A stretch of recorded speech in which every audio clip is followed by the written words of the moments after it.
యాదాద్రి భువనగిరి జిల్లాలో కల్తీ పాలపై ఏకకాలంలో దాడులు చేపట్టారు ఆహార భద్రతా అధికారులు.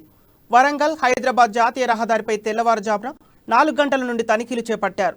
15 వాహనాలను పైగా తనిఖీలు చేశారు. అందులో 6 వాహనాల్లో కల్తీ పాలు తరలిస్తున్నట్లు గుర్తించారు. వాటి శాంపిల్స్ ని సేకరించి వెంటనే పరీక్షలు నిర్వహిస్తామని తెలిపారు. వారిపై కేసులు నమోదు చేస్తున్నట్లు తెలిపారు. బీబీనగర్ మండల కేంద్రంలో ఓ ఇంట్లో కల్తీ పాల తయారీ కేంద్రం నిర్వహిస్తున్నారని గుర్తించారు. భువనగిరి మండలం నుండి 3 వాహనాల్లో కల్తీ పాలు వెళ్లడాన్ని గుర్తించారు. 2 రోజుల క్రితమే ఎస్ఓటీ పోలీసులు సిఐ నవీన్ ఆధ్వర్యంలో కల్తీ పాల గుట్టును రట్టు చేశారు. తెల్లవారుజామున 3:30 నుండి కల్తీ పాల మీద ఈరోజు తనిఖీలు మొదలుపెట్టాము. ఇందులో ఇప్పుడు 3-4 అబ్నార్మాలిటీస్ ఉన్నాయి, గుర్తించాము. వాటి మీద మిగతా ప్రొసీజర్స్ అంతా ఇప్పుడు ఫాలో అవుతున్నాము. ఇప్పుడు మళ్ళీ మిగతా డీటెయిల్స్ అన్ని ఇంకా 1-2 అవర్స్లో ఇచ్చేస్తాం. ఇప్పటివరకు ఎన్ని పాలు పట్టుకున్నారు? పాలు పట్టుకోలేదండి, చెక్ చేస్తున్నాం. అవి దాంట్లో ఒక 4-5 రిపోర్ట్స్ వచ్చాయి. వెంటనే స్పాట్ మొబైల్ వ్యాన్లో మేము చెక్ చేస్తున్నాం.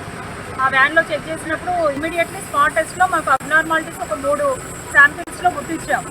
ఆ గుర్తించిన వాటి మీద ఇప్పుడు యాక్షన్ ఏం తీసుకుంటున్నాం అనేది ప్రొసీజర్ ఫాలో అవుతున్నాం. ఈ ప్రొసీజర్ అంతా ఇంకా 1 అవర్లో మీకు చెప్పేస్తాం, 1-2 అవర్స్.